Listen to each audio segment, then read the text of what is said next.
My son threw me into a blizzard because I had no lease. He thought he won. He did not know the homeless man watching us was about to take his house. The cold in Minneapolis on Christmas Eve does not just bite, it gnaws. It finds the spaces between your ribs and the gaps in your scarf, settling into your marrow until you forget what warmth feels like. The weatherman on the television had called it a once-in-a-generation blizzard, predicting temperatures of 20 degrees below zero with the wind chill. He had warned people to stay inside, to keep their pets indoors, and to check on their elderly neighbors. I was 65 years old, and I was standing in the foyer of a house that I had paid for, listening to my daughter-in-law tell me that I had to leave. My name is Grace Bennett. For 40 years, I was a nurse at Hennepin County Medical Center. I spent my life tending to the broken and the sick, holding hands that were cold with death, and washing bodies that others turned away from. I thought I knew what pain looked like. I thought I knew what cruelty looked like. I was wrong. Cruelty does not always look like a fist or a weapon. Sometimes, it looks like a 30-year-old woman in a cashmere sweater, holding a glass of eggnog, explaining why you are ruining her holiday aesthetic. Chloe Bennett stood at the bottom of the grand staircase, her arms crossed over her chest. The house, a sprawling 4,000-square-foot modern farmhouse in the wealthy suburbs, smelled of cinnamon and expensive fir candles. It was beautiful. It had wide plank oak floors, high ceilings, and a kitchen island the size of a small car. It was everything my son, Lucas, had ever wanted, and it was everything I had given him. Grace? You are not listening, Chloe said, her voice tight with a frustration she did not bother to hide. We need the space. The business is struggling. Lucas is drowning in overhead costs. We cannot afford to keep a 3-room suite downstairs just for you. It is dead capital. Dead capital, I repeated, the words feeling foreign and sharp in my mouth. Chloe, this is my home. We had an agreement. We had a conversation. Chloe corrected. 2 years ago. Things change. The economy changes. We can rent out the in-law suite for $2,500 a month. That pays the mortgage. Grace, do you want us to lose the house? I looked at the walls. I looked at the artwork I had helped pick out. I paid for the house, I whispered. It was the truth. 2 years ago, my husband, Arthur, had passed away. The silence in our small, paid-off cottage in the city had become deafening. Lucas had come to me with a dream. He wanted to start a tech company. He wanted a big house for the grandchildren he promised were coming soon. He proposed a solution that seemed like a miracle at the time. Sell the cottage, Mom, he had said, his eyes bright with ambition. Give us the equity for the down payment on the new place. We will build you a suite on the ground floor. You will live with us forever. You will never be lonely again. I believed him. I sold the cottage. I handed him a cashier's check for $400,000. It was every penny Arthur and I had saved. It was our life's blood. Converted into paper, and for the first year, it was fine. But then the startup stalled. The grandchildren did not come, and I began to shrink. I made myself smaller and smaller, trying not to be a burden, trying not to be in the way. But in a house this big, silence is not enough. You have to be invisible, and I was not invisible. You contributed to the down payment, Chloe said dismissively, waving a hand adorned with a diamond ring I knew was purchased on credit. And we appreciate that. But that was a gift, Grace. You said so yourself. A gift to help your son. A gift with a promise, I said. I live here. Not anymore, a voice boomed from the top of the stairs. I looked up. Lucas was descending. My son, my beautiful boy who used to bring me dandelions in muddy fists. He was 32 now, wearing a suit jacket over jeans, his face pale and sweaty. He looked like a man who was being hunted. Lucas, I said, stepping forward. Please, tell her. Lucas stopped on the landing. He did not look me in the eye. He looked at the floor. He looked at the door. She is right, Mom, he said. His voice was hollow. We are underwater. The investors pulled out yesterday. If we do not generate revenue from the property immediately, the bank takes it in January. So rent out a room upstairs, I suggested, desperation creeping into my voice. No one wants a room upstairs, Chloe snapped. They want the private suite with the kitchenette and the separate entrance. Your suite. And where am I supposed to go? I asked. It is Christmas Eve, Lucas. It is 10 below zero. It is just temporary, Lucas said, finally looking at me. His eyes were hard, glassy. Just for a few months. Until the company turns around. You can go to a hotel. Or a shelter. There are senior resources. Mom, you have Social Security. A shelter? I stared at him. The word hung in the warm air, absurd and violent. You want your mother to go to a homeless shelter? You are being dramatic? Chloe sighed. We packed your bag. We put your things in storage. We just need you to leave. Tonight. We have a potential tenant coming to view the unit tomorrow morning at 8 o'clock. Tomorrow is Christmas, I said. Tenants do not care about holidays, Lucas muttered. They care about housing. He walked past me to the front door. He opened the coat closet and pulled out my heavy wool coat. He threw it at me. Put it on, Mom. I caught the coat. It smelled of cedar. No, I said. What? Lucas asked. No, I said, my voice shaking. I am not leaving. I paid for this house. $400,000, Lucas. That is my money. That is my home. You cannot just kick me out. You have no lease, Lucas shouted. The veneer of politeness cracked, revealing the panicked, angry boy underneath. You have no deed. Your name is not on the title. You are a guest. And guests can be asked to leave. He walked over to the corner of the foyer where my vintage blue Samsonite suitcase was sitting. I had not noticed it before. They had already packed it. He grabbed the handle. Lucas. Do not, I warned him. Arthur is in there. The suitcase contained my clothes, yes. But tucked deep inside, wrapped in my favorite cardigan, was the heavy brass urn containing my husband's ashes. I kept him close. I had not decided where to scatter him yet. I do not care, Lucas yelled. He dragged the suitcase to the front door. He opened it. The wind howled into the foyer, carrying snow and ice, instantly chilling the room. Get out, he screamed over the wind. He threw the suitcase. I watched in horror as the blue case flew through the air. It hit the concrete steps of the porch. The latch, which had been sticky for 20 years, popped open. The suitcase tumbled down the steps into the snowbank lining the driveway. My clothes, my sweaters, my scarves, my nightgowns spilled out onto the frozen white ground. And then, the urn rolled out. The heavy brass cylinder glinted under the porch light. It rolled down the icy path and came to a stop against a pile of dirty, shoveled snow. Arthur! I screamed. I did not think. I did not put on my coat. I ran. I ran out the open door, into the blizzard. The cold hit me like a physical blow, a hammer to the chest. The wind tore through my thin blouse. I scrambled down the steps. The concrete was covered in a sheet of black ice that Lucas had not bothered to salt. My foot hit the ice. I slipped. My legs went out from under me. I fell hard, my hips slamming into the stone step, my ankle twisting with a sickening crack that echoed in my ears louder than the wind. I landed in the snow. The pain was immediate and blinding. It shot up my leg, white-hot and nauseating. I gasped, sucking in a lungful of freezing air that tasted like iron. I tried to get up. I could not. My leg would not support me. I looked up at the door. Lucas was standing there. He was looking down at me. He looked terrified for a second.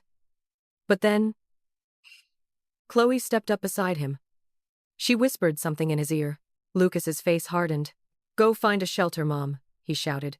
Do not come back until you have a lease. He grabbed the heavy door handle. He slammed it shut. I heard the deadbolt click. I was alone. I was lying in a snowbank in Minneapolis in the middle of a polar vortex. My ankle was broken. My husband's ashes were 5 feet away, freezing in the snow. And the house I had bought with my life savings was locked against me. I started to crawl. I dragged myself through the snow. The ice crystals cut my palms. The cold was already seeping through my pants, numbing my legs. I had to get to Arthur. I could not let him freeze. It was an irrational thought. Ash cannot feel cold, but it was the only thought I had. I reached the urn. I wrapped my arms around it. It was freezing cold against my chest. I am sorry, Arthur, I sobbed, my tears freezing on my cheeks. I am so sorry. I failed. I trusted him. The wind roared. The lights of the house seemed to blur. I felt a strange warmth spreading through my chest, the dangerous warmth that comes right before the end. I knew what this was. Hypothermia. It happens fast when you are old and lying in the snow. I closed my eyes. I thought about the cottage. I thought about the rose garden I used to have. Ma'am? The voice was rough, deep, and close. I opened my eyes. A figure was standing over me. He was blocking the wind. He was large, dressed in layers of dirty, mismatched coats. He wore a knit cap pulled low over his ears and fingerless gloves. His beard was gray and matted with ice. He looked like a bear that had walked out of the forest. I flinched. I tried to scramble back, but my legs screamed in protest. "Do not move," the man said. His voice was not threatening. It was calm. It was authoritative. "You are injured." He knelt down in the snow beside me. He did not look at the house. He looked at my eyes. He checked my pupils. "Can you feel your toes?" he asked. "No," I whispered. He swore softly. He reached into the deep pocket of his outer coat and pulled out a small packet. He shook it vigorously. It was a chemical hand warmer. "Here," he said. He tucked it into my shirt, right over my heart. "Keep that close." He looked at the suitcase spilled in the snow. He looked at the urn in my arms. "Is that family?" he asked, nodding at the urn. "My husband," I said. "And the house?" He jerked his head toward the mansion. "My son," I said. "He threw us out." The man's eyes narrowed. He looked at the front door, then back at me. A flash of something sharp and intelligent crossed his face, cutting through the grime and the beard. "Can you stand if I help you?" he asked. "My ankle." "I will carry you," he said. "We need to get out of the wind. There is a bridge about 200 yards down. It is not warm, but it is dry, and I have a tent." I looked at him. He was homeless. He was a stranger. But my son had just left me to die, and this man was offering me his heat. "Okay," I whispered. He moved with surprising strength. He gathered the clothes from the snow, stuffing them haphazardly back into the suitcase. He latched it shut. He set it upright. Then he turned to me. "Hold on to the urn," he said. He scooped me up into his arms. He smelled of wood smoke and old coffee. But underneath that, he smelled of humanity. He carried me. He carried me away from the house I paid for, away from the son I raised, and into the darkness of the underpass. He set me down on a pile of blankets inside a small, nylon tent pitched against the concrete abutment of the bridge. It was out of the wind. He lit a small propane heater. "Thank you," I said, my teeth chattering. He did not answer. He was busy rummaging in a backpack. He pulled out a bottle of water and a protein bar. "Eat," he said. "Your body needs fuel to shiver." I took the bar. I ate. I watched him. He was sitting cross-legged on the ground, rubbing his hands together. He had taken off his gloves. His hands were dirty, but his fingernails were trimmed.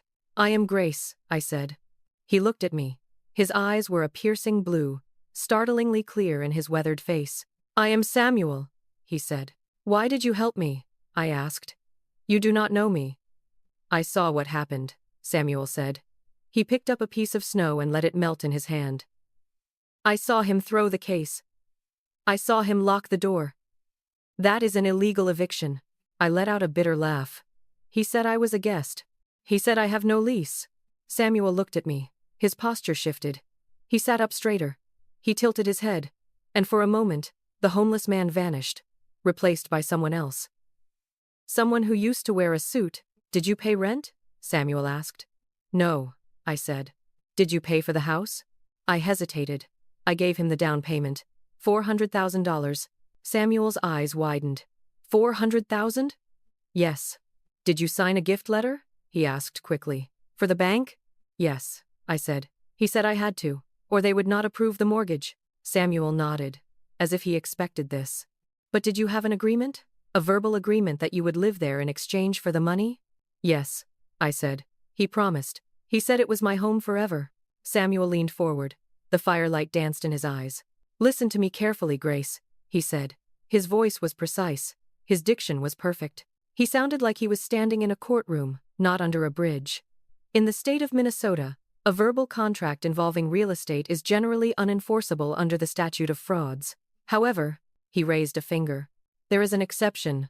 It is called promissory estoppel and constructive trust.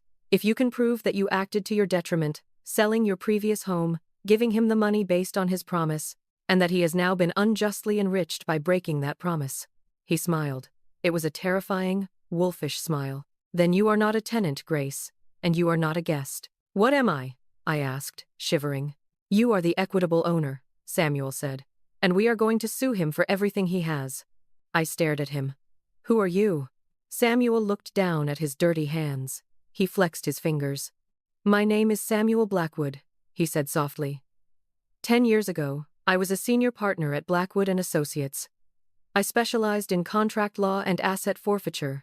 He looked back up at me. I lost my family, he said. Then I lost my mind.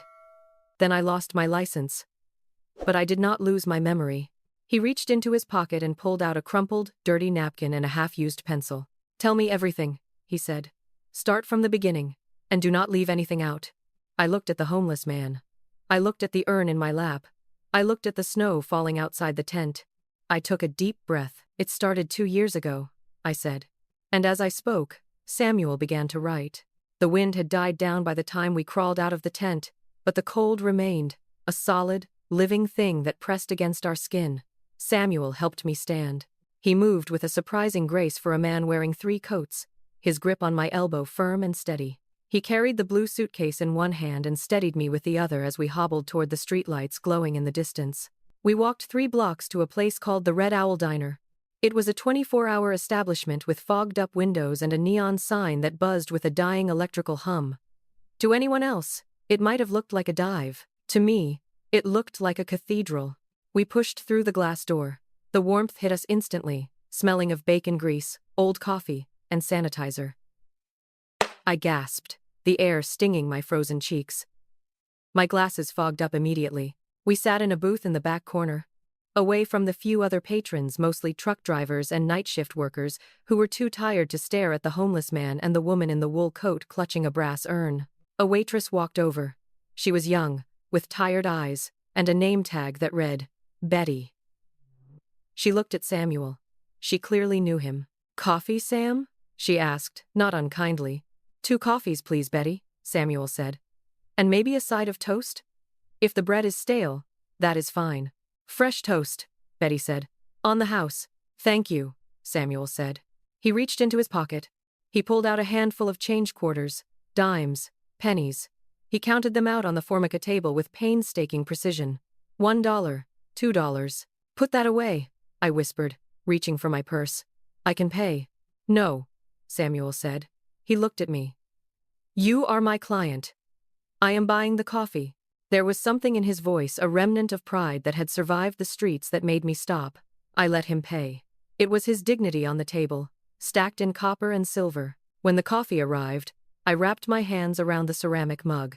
The heat seeped into my palms, chasing away the numbness. I took a sip. It was hot, bitter, and wonderful. Now, Samuel said. He took a napkin from the dispenser. He smoothed it out. He pulled a pen from his pocket. Tell me about the money. I sold my house, I said. My cottage on 44th Street. It was paid off. Arthur and I bought it in 1980. How much did it sell for? $420,000, I said. After closing costs and fees, I walked away with $400,000, clear. And where did that money go? Samuel asked. He was not looking at me. He was writing on the napkin, his handwriting small, neat, and jagged. I wired it to the title company, I said, for the closing on the new house. Lucas said he needed a larger down payment to qualify for the jumbo mortgage because his income is variable. Variable, Samuel repeated dryly. Startup money. Yes. And the agreement? Samuel asked. Was anything written down? An email? A text message? We talked about it at Sunday dinner, I said. We talked about it for months. He showed me the blueprints. He pointed to the downstairs suite and said, That is your room, Mom. Forever. Why would I need a contract? He is my son. Samuel stopped writing. He looked up at me. His eyes were sad. Contracts are not for the good times, Grace, he said. They are for the bad times. They are for the Christmas Eve when the lock clicks shut. He took a sip of his coffee. He leaned back against the cracked vinyl of the booth. Here is the law, he said. His voice shifted. The gravelly rasp of the homeless man smoothed out, replaced by the sharp, rhythmic cadence of the courtroom. In Minnesota, the statute of frauds requires real estate transfers to be in writing. Lucas knows this, or his wife does. That is why they felt safe kicking you out. They think you are a tenant at will without a lease. He tapped the napkin with his pen. But the law hates unjust enrichment, Samuel continued. If you can prove that you transferred a significant sum of money in reliance on a promise, the promise of a life estate, and that Lucas accepted that money, knowing the terms, a court can impose what is called a constructive trust.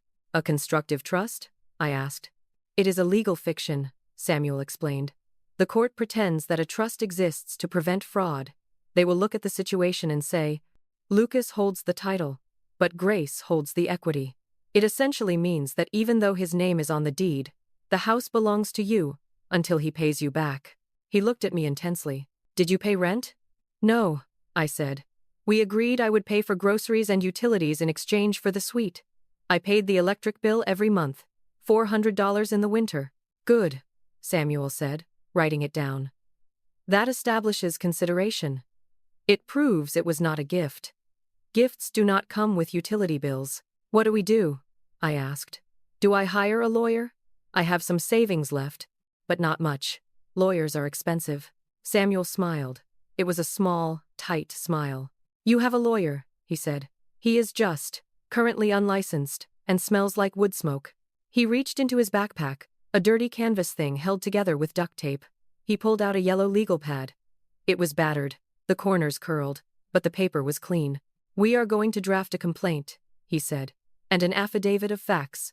We are going to file for an emergency temporary restraining order to regain possession of the property, and a lis pendens to prevent them from selling or refinancing the house while we sue them. Sue them? The words felt heavy. Sue my own son? He threw your husband in a snowbank, Grace, Samuel said softly. He pointed to the urn sitting on the seat next to me. He threw you away. You are not suing your son. You are suing a thief who happens to share your DNA. I looked at Arthur's urn. I remembered the sound of it hitting the ice. Clang. Okay, I whispered. Let us do it. We spent the night in the booth. Betty kept the coffee coming. She did not ask us to leave. I think she knew we had nowhere else to go. I watched Samuel work. It was like watching a musician pick up an instrument after years of silence. He wrote furiously, his hand cramping, filling page after page of the yellow pad with legal arguments. He cited statutes from memory. Minnesota Statute 513.04. Restatement of Restitution Section 160. He was brilliant. Under the grime and the layers of coats, there was a mind that was sharp as a diamond. Why? I asked him. Around 3 o'clock in the morning. Why are you helping me? You could be sleeping. Samuel paused. He looked out the window at the snow swirling in the streetlights. My wife, he said quietly. Her name was Elena. And my daughter? Sarah. They died 10 years ago. Drunk driver. I was at the office. Working late. Billing hours. He looked down at the table. I won the lawsuit, he said. I destroyed the driver in court. I got a settlement. Millions. But it didn't bring them back. I started drinking. I lost the firm. I lost the house. I ended up under the bridge because I couldn't stand to be in a world that kept moving when they were gone. He looked at me. When I saw you in the snow, he said. When I saw you holding that urn, I saw Elena. I saw what would have happened to her if I had not been there. And for the first time in 10 years, I wanted to fight. I reached across the table. I took his hand. His skin was rough, calloused, and dirty, but his grip was warm. Thank you, Samuel, I said. Do not thank me yet, he said, clearing his throat and sitting up straighter. We have a case to build. Do you have your phone? Yes, I said.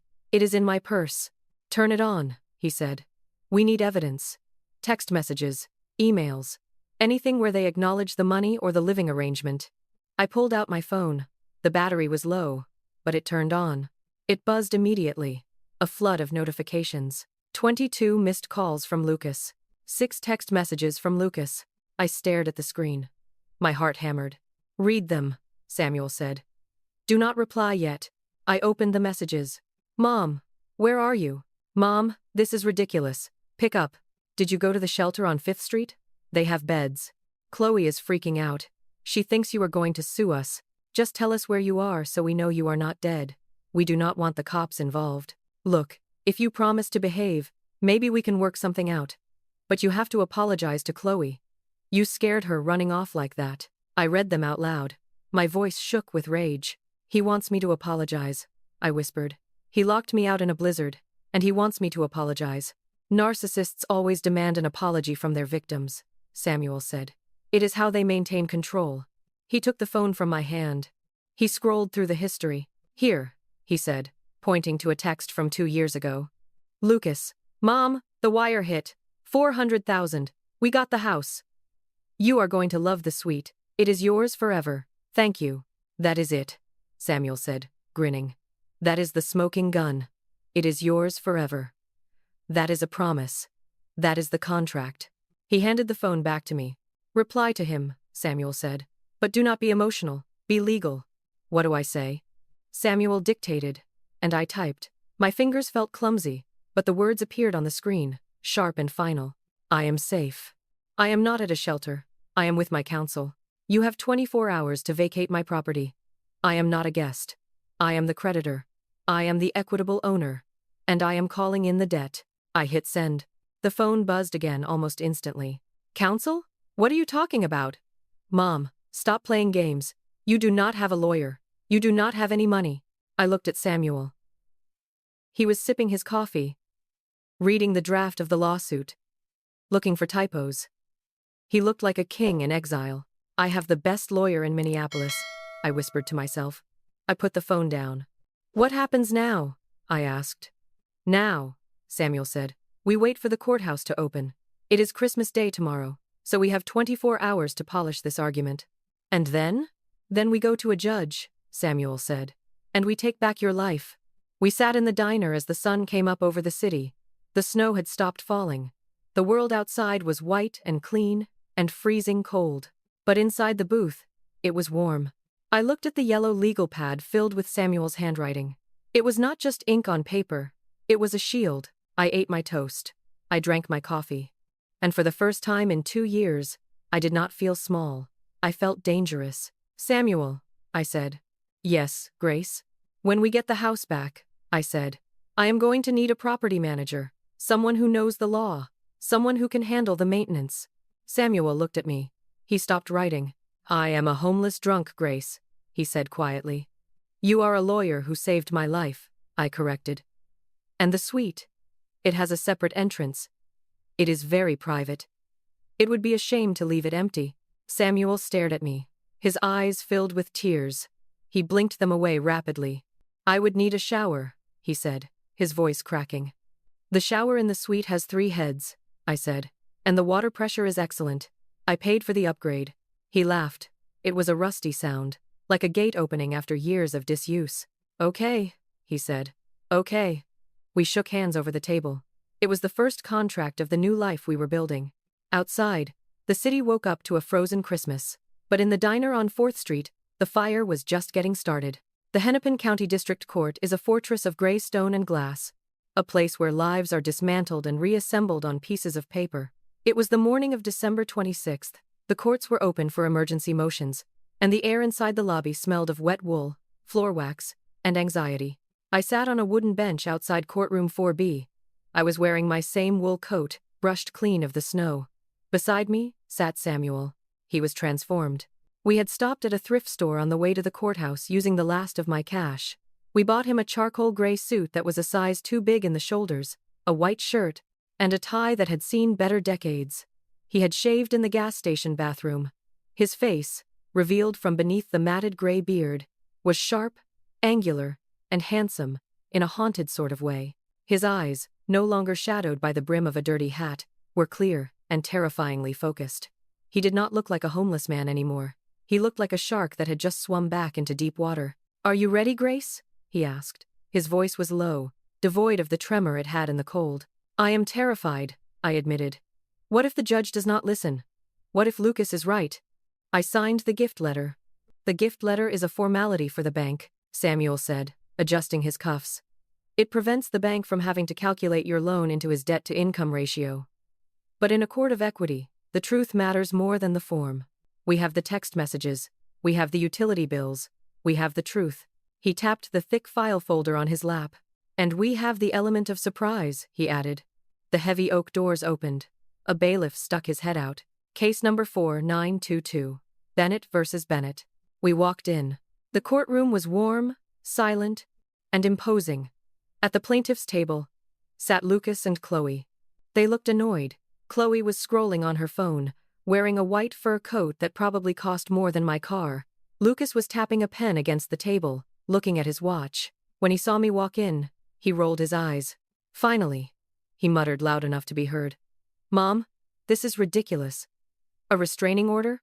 Really? We were just trying to renovate." Then, he looked at Samuel. He frowned. He did not recognize the man in the gray suit. He assumed, I suppose, that he was a public defender or a social worker I had dragged along. "All rise," the bailiff announced. The Honorable Judge Patricia Vance entered. She was a woman in her 60s with steel-gray hair and a gaze that could peel paint off a wall. She sat down, adjusted her robes, and opened the file. "We are here on an emergency motion for a temporary restraining order and a claim of constructive trust," Judge Vance said. "Grace Bennett versus Lucas and Chloe Bennett." She looked over her glasses at Lucas. "Mr. Bennett," she said, "your mother alleges that you illegally evicted her from her home during a blizzard on Christmas Eve. How do you plead to the allegation?" Lucas stood up. He smoothed his suit jacket. He put on his salesman's smile, the one he used to charm investors before they realized his product didn't work. "Your Honor," Lucas said smoothly, "this is a misunderstanding. My mother is confused. She is elderly. We invited her to live with us out of charity. The $400,000 she gave us 2 years ago was a gift. A wedding gift. She signed a letter stating as much. We have no contract for her residency. She is a guest. And on Christmas Eve, she became belligerent. We asked her to leave for the safety of my wife." "Belligerent?" Judge Vance asked. "By asking to sleep in a bed?" She was shouting. Chloe piped up from the table. "She was ruining the vibe. I mean, the peace." "And the suitcase?" the judge asked. "The plaintiff alleges you threw her husband's ashes into a snowbank." "I moved her luggage to the porch." Lucas lied. "She slipped. It was an accident." "Look, Your Honor, we are happy to let her pick up her things, but she cannot live there. It is my house, my deed, my title." Lucas sat down, looking smug. He thought it was over. He thought the law was a calculator, and he had the bigger numbers. Judge Vance looked at me. "Mrs. Bennett," she said, "do you have counsel?" I stood up. My knees shook, just a little. "I do, Your Honor," I said. "Mr. Samuel Blackwood is assisting me." Samuel stood up. At the sound of his name, Judge Vance's head snapped up. She squinted at the man in the ill-fitting suit. A flicker of recognition crossed her face, shock, followed by a deep, respectful curiosity. "Samuel Blackwood?" she asked. "The Samuel Blackwood who argued the Merriweather case before the Supreme Court?" "The same, Your Honor," Samuel said. His voice filled the room. It was not loud, but it resonated, off the mahogany paneling. "Though my license is currently inactive, I am appearing today as Mrs. Bennett's agent and next friend, with the court's permission." Lucas laughed. "He is a homeless guy, Your Honor. I saw him sleeping under the bridge last week. He is a bum."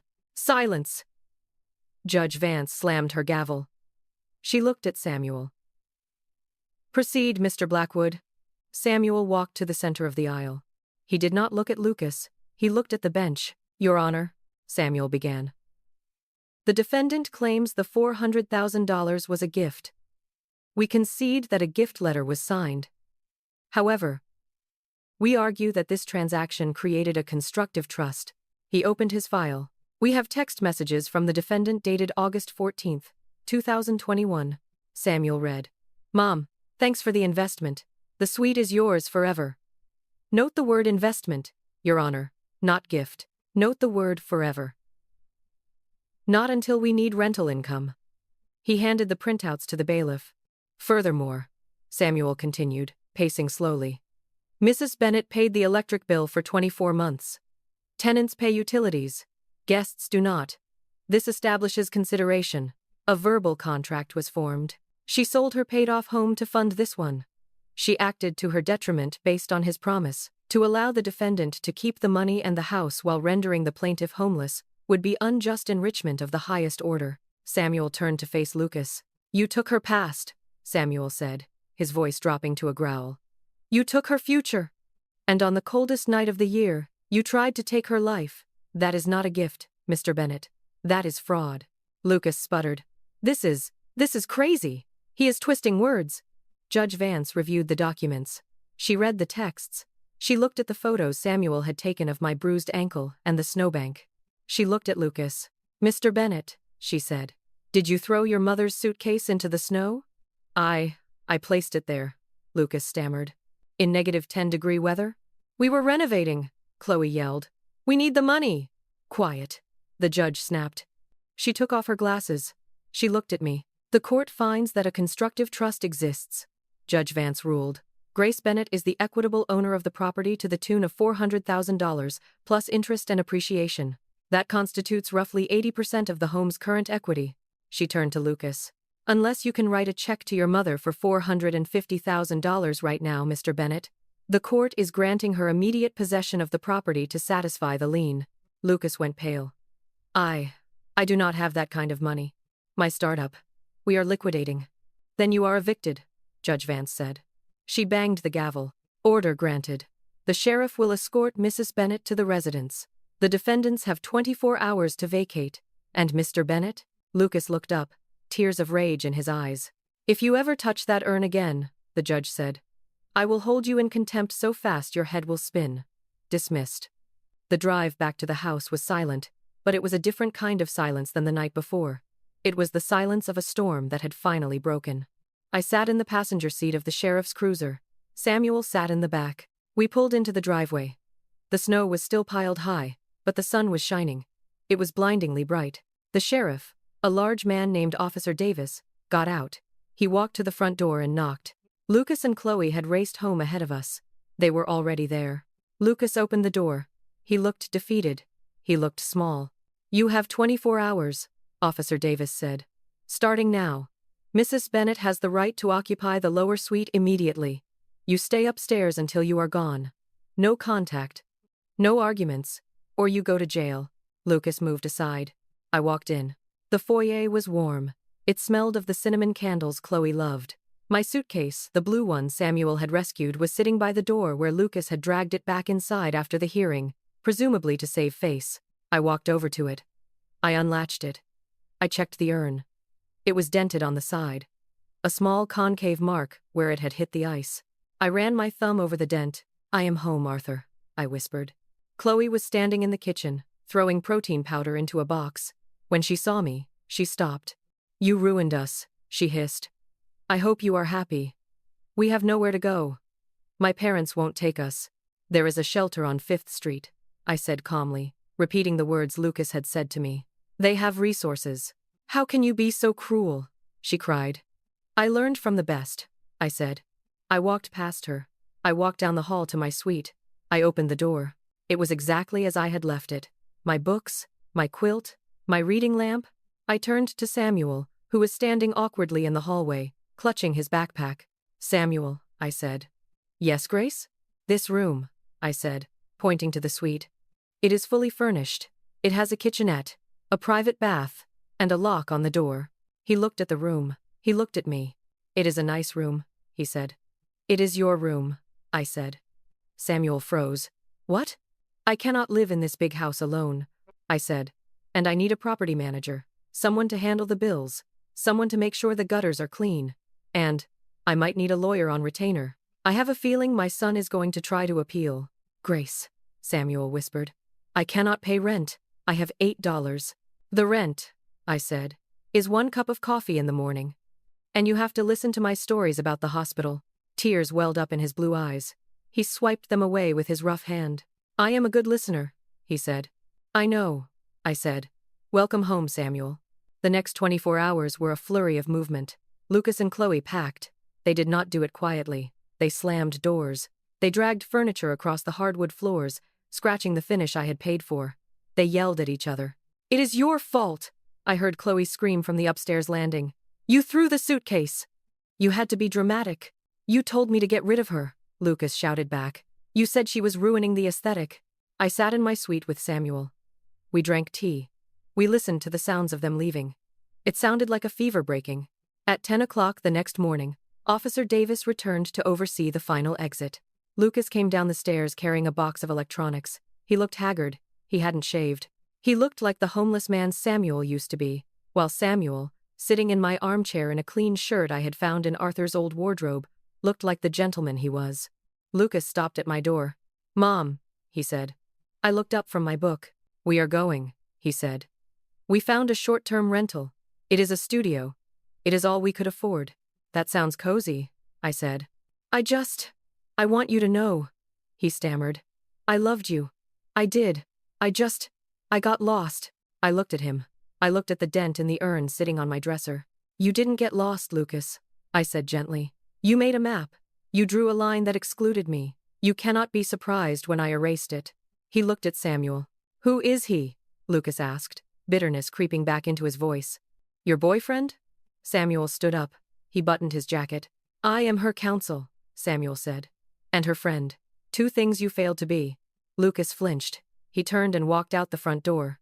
I heard the engine of his leased BMW start up. I heard it drive away. The house was silent. They are gone, Samuel said. Yes, I said. They are. I stood up. I walked to the window. The snow was melting in the sun. The world was turning from white to gray to green. 6 months later, the Minnesota spring is a miracle. One day it is winter, and the next?